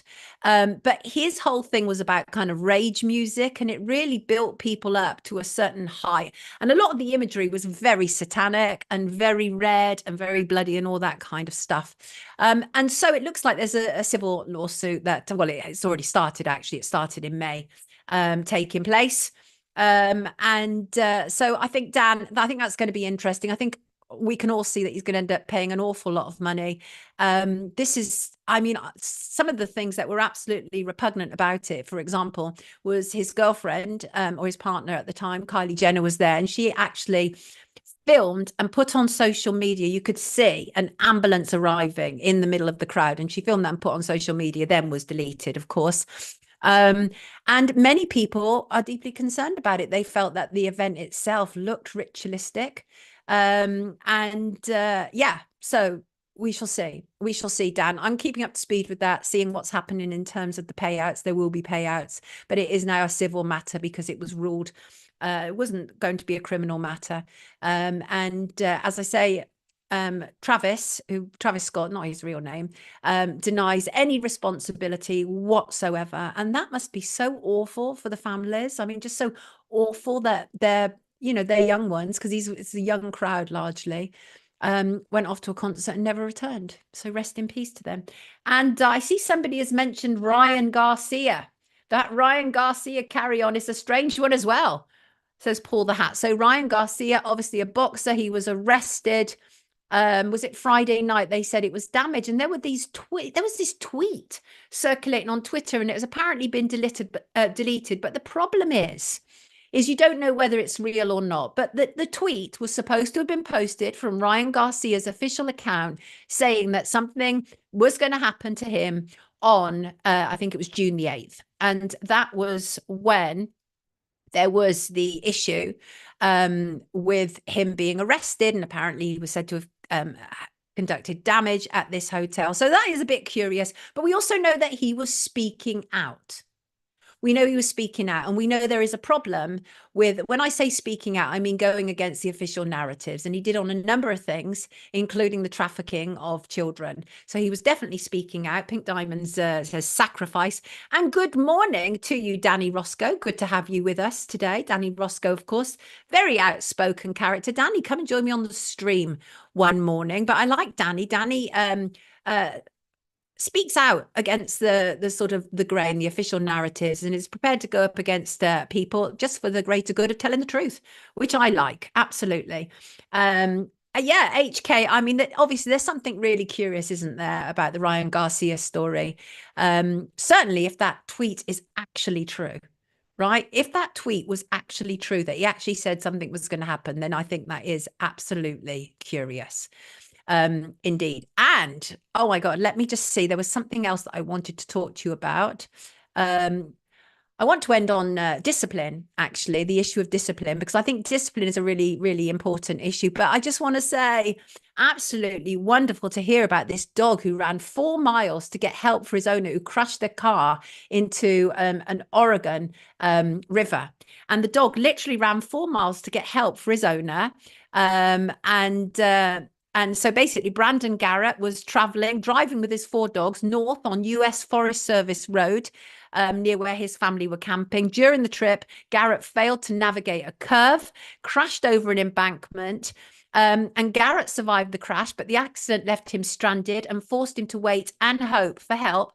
And lo and behold, one of his wonderful dogs ran back to the campsite, and the animal's appearance led the Garrett family to realize something had gone absolutely wrong. The dog actually ran nearly 4 miles through the wilderness before tracking down other campers at 9:30 a.m. On June the 3rd. Lassie is reborn, says the Wizard's World. Do not talk to me about Lassie. I'll be in tears. Those films used to make me sob. Dogs are so smart. They are flicking. They absolutely are incredibly smart. Yeah, real life Lassie. I love it. I absolutely love it. But you've seen me and a dear good friend, we found a lost dog in Gloucestershire. This was about 8 years ago or something. And my friend said, let the dog lead us back to its home. And I was like, sure, that's going to happen. Lo and behold, the dog led us back to its home. We were in a village, and my friend literally just said to the dog, just guide us, just take us. This dog took us to a house, and we got to the house. It tried to get in through the back garden, and this was a little distance away from where we found it.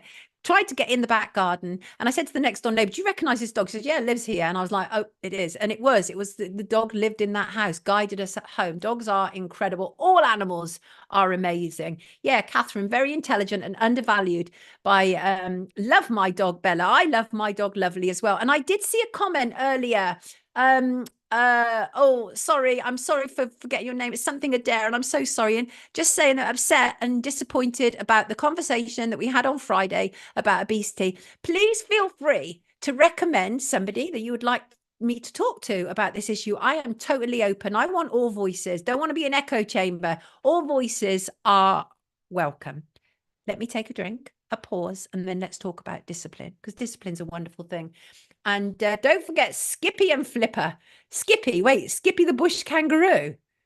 That's who you're talking about, right? Skippy the bush kangaroo. I remember that. Let me just check that I've covered all stories, because I will be so ticked off if I haven't. And if I log off and I go, what has happened? Why did I forget that? No, I think we've covered everything. So I want to talk about discipline. Love my dogs, says Shug. I know. Where would we be without them? I mean, a friend was absolutely devastated. In fact, lovely Dean on X had posted last week about his dog dying. And I think anybody who loves dogs, I swear, as I said to him, I swear they put something in dogs to impact our heart. But anybody who cares about dogs, it is absolutely devastating when they leave us. They have such a short life with us. It's just absolutely horrendous, frankly. It is horrendous and very painful indeed. Right, let us talk. Oh, wait, no, I think we're there. Yeah, let us talk about discipline. And the thing about discipline is that I'm kind of, in many respects, late coming to the power of discipline. And because I've often worked on the basis of, when it comes to like creative work, I look for inspiration and motivation, which is what a lot of people do. Yeah, Pink Diamond, this is one of the few shows where we can disagree without being bullied to death. I love it. Absolutely. All voices welcome. I mean, literally, I think part of the problem of our society is we've only been prepared to either hear certain voices or allow certain voices to speak. And I think that's completely wrong. I think all people, even people we disagree with, perhaps especially the people we disagree with, deserve a voice. And Armand, my Oberon, is nearly 15. Oh, bless you. Cats too. Space Cat. Love cats. Space Cat. Are you the person who sent me an image of their sky? Because it looked awfully full of a lot of geoengineering to me. I'm not sure if it is. Yes, everybody's entitled to their opinion. Absolutely, they are. Right, let's talk about discipline. So as I say, people wait for motivation and inspiration, but it's discipline that is needed to get the job done. The discipline to get up day in and day out and practice what you intend to make great. And you know, there was some brilliant quotes about this. Motivation gets you going, but discipline keeps you growing. And that is where I'm really coming from. The definition of discipline is sort of the ability to push yourself forward, stay motivated, and take action regardless of how you were feeling physically or emotionally, and regardless of the obstacles, really. And it is the ability to sort of control and regulate your own behavior, your actions and your decisions, so you can actually achieve those goals that you set out to. And, you know, talk to anybody who's achieved in their field, and they will tell you that discipline played a part in it. That is the reality. Because the thing about discipline, self-discipline, it enables consistent effort, the ability to set goals, the ability to overcome challenges, and it helps people to stay focused and to make better decisions, and also to replace bad habits with good ones. And the effects of lacking self-discipline, well, are everywhere. Addictions, as one example, lack of self-discipline can lead to a range of negative effects, whether that's missed opportunities, procrastination, poor time management, underachievement, and unhealthy habits, addictions, etc. And the thing about discipline is you do that thing, whatever that thing is that you feel called to do, and you do it despite distractions or the odds against you doing it. So my thing that I do, regardless of the odds, is to continue to tell the truth. That's it. My discipline, right? Discipline gets conflated with punishment. ASC, that is such a good point. ASC is a regular guest wherever I am. And that is an excellent point. Really an excellent point. Yes, we do talk about that, don't we? We do conflate discipline with punishment. No, self-discipline, in my opinion, is self-love. Right? Self-love. There are multiple benefits. As I say, it helps you to achieve your goals, improves your mental health.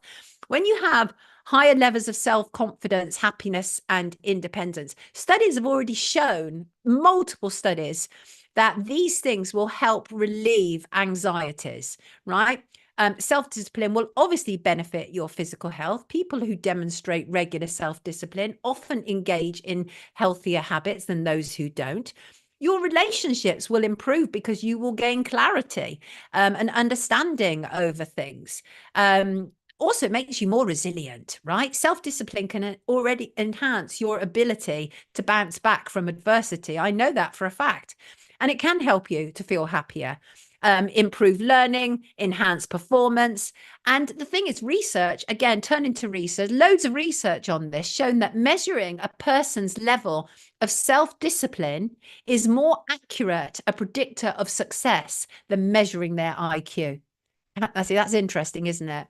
Right? It's interesting. So how to discipline yourself? Choose a goal, right? Start small if necessary. The important thing here is to see something through from start to finish. Once you've done it once, you can do it again.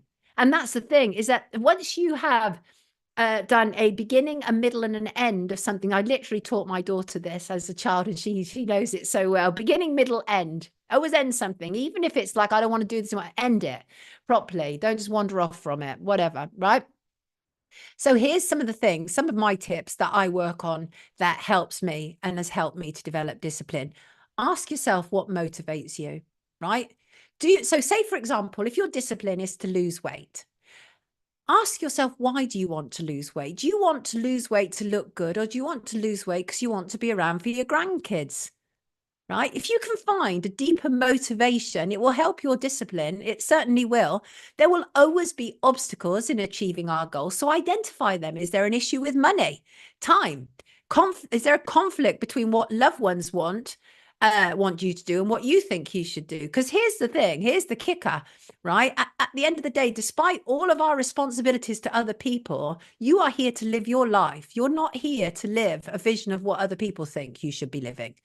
So as I said, there'll always be obstacles. And the thing is, even if you're unable to accurately identify what the obstacles may be, do your best, because it is my experience, if you don't identify the obstacles when you are setting discipline on a particular goal, they will creep up and they will bite you on the behind, and they can impact your resolve. Because if you fail in one particular thing, it kind of like, and I'm sure ASC Clinic will tell you more about this, but if you fail in one thing, it can kind of, oh, I wonder if we've just gone off. Hello?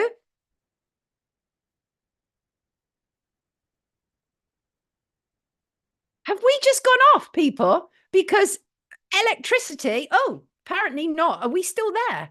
Are we still there? Morning, Paul. But gratitude is helpful for me. What's this? Am I still with you? Because electrics have just gone off around me, people, right? Electrics have all just gone off around me. So I don't know if I'm still here with you. Still here. Yeah, literally just went, did you not just hear that? Like a small bang, and the electrics went off. So I am still here, which is absolutely great. Look at that. So identify those obstacles, right? Don't let them creep up and bite you in the bum. Oops. So, this is so weird, everybody. I'm seeing really weird stuff in front of me. It's almost like somebody has infiltrated us, but we know that's not happened, right? We know that's not happened. So let me just get back to this, right? You also want to replace old habits, okay? Replace those old bad habits. I know they're a bugger. They'll keep shouting for your attention because that's what bad habits do.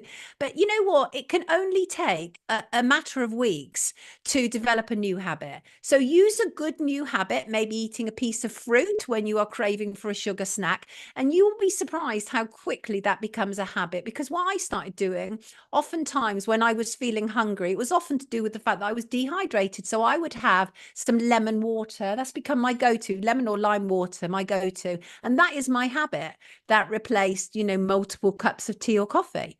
And also make sure to keep a chart of your progress. Okay. Congratulate yourself every time you get up at 6 a.m. when you don't want to, or every time you say no to a cream cake. All of this will boost your self-confidence and will remind you that you are a person who can be self-disciplined and can achieve their goals.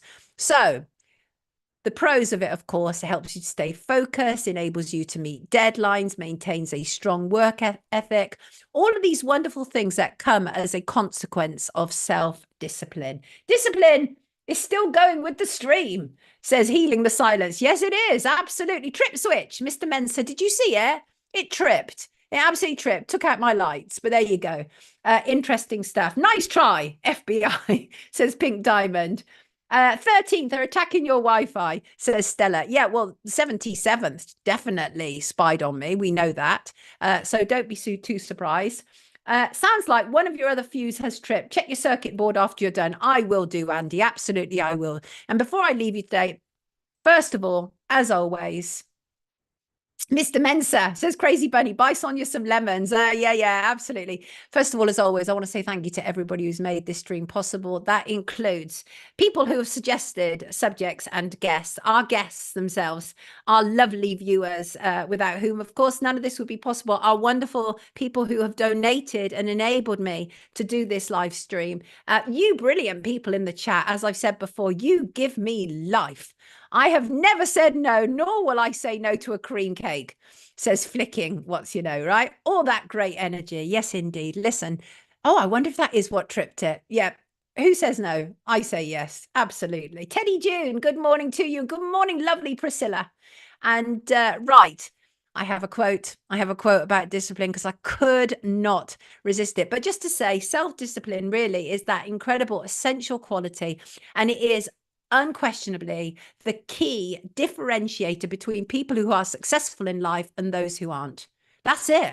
Self-discipline above motivation and inspiration. Those things will only get you so far, but it is the sweaty brow that will get it done. Oh, yes, it is. Let me read you this quote. Coffee is the most sprayed cop. Thank you, Catherine. I appreciate that. And just to say, everybody, don't forget, I am in Edinburgh on Saturday, and I cannot wait to meet 77th at it, says drumstick. I cannot wait to meet the contingent. I've been contacted by a few people who said, I'm going. to the Edinburgh show. I cannot wait. Saturday afternoon. I think we've already put a link in the chat. We can put it again if the mods feel like it. Thank you. Thank you so much, Armand. I appreciate that. Here it is. Crazy Bun has put it in. Eventbrite clip. So come if you're able. Very much looking forward to it. 2 to 4 this Saturday in Edinburgh. Edinburgh being one of my favourite cities. So there you go. Lucky. This quote I want to read you, I think it's really brilliant. It's by H.A. Dorfman. It's from the Mental ABCs of Pitching. And the quote is, self-discipline is a form of freedom. Freedom from laziness and lethargy. Freedom from the expectations and demands of others. Freedom from weakness and fear and doubt. Self-discipline allows a pitcher to feel their individuality, their inner strength, their talent. They are the master of, rather than a slave to, their thoughts and their emotions. I love that, because that is the thing about self-discipline, is it enables you to, like, basically mentally tool up, right? Not to be thrown by some idiotic distraction, but to know what really matters. And you know what really matters? You achieving the goal that you set out to. Oh, yes, it does. And on that note, I want to thank you all. Have a beautiful, beautiful week. I will, of course, see you on Friday. And Paul's off to see Mike Watt tonight in Newcastle. My sister saw a military Land Rover with some kind of directive energy weapon pointing out the back. And as soon as she confronted them, they drove off without a word. Of course they did. Thank you, Daniel. I love you too. Thank you, Christine. Listen, lovely people. Thank you, Merv. See you Friday. Good definition of self-discipline. Thank you so much. I will see you Friday. Wonderful people. We are now over 3,000 views, according to this, which I have right in front of me. I know that's not showing up out there out front, but that is exactly what's going on here. 3,005 to be precise. Thank you so much, everybody. Love you loads. Thank you for being here. Thank you to my wonderful mods. And I'll see you Friday. Take excellent care of yourself.